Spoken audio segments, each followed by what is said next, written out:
Have you ever wondered why things like phones, clothes, or even food seem to cost more lately? It's not always inflation or supply issues. Sometimes it's something called tariffs. Tariffs are taxes that the government places on imported goods. The idea is to protect local jobs and industries from cheaper foreign competition.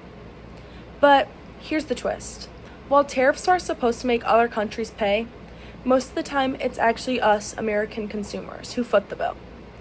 In 2018, the United States placed tariffs on hundreds of billions of dollars worth of Chinese goods. The goal? To protect American manufacturing and pressure China to change its trade practices. China responded with its own tariffs on U.S. products like soybeans, pork, and cars, turning it into a full-blown trade war.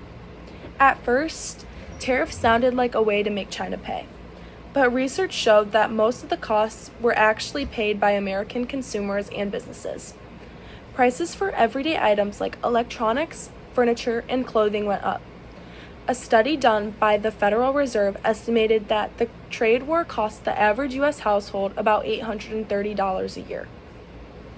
Farmers were hit especially hard when China stopped buying their crops. U.S. soybean exports to China dropped over 70% in 1 year.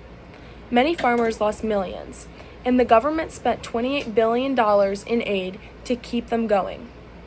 Some manufacturing jobs were saved, but others vanished when companies couldn't afford the higher cost of imported parts. Even American companies that wanted to buy America struggled because many products depended on a global supply chain.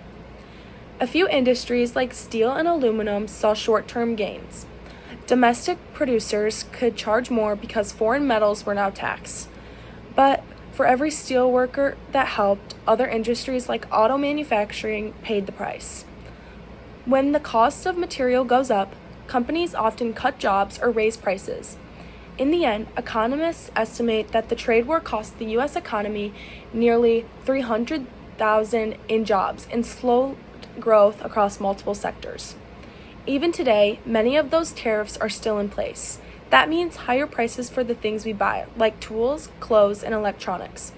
In my own community, small businesses that import materials for resale are still paying more. Tariffs might sound like they might protect us, but in reality, they're hidden taxes on everyone. The truth about tariffs is simple. They're meant to target other countries, but they often end up targeting us. We will understand who really pays. We can have smarter conversations about trade, but the real cost of protection.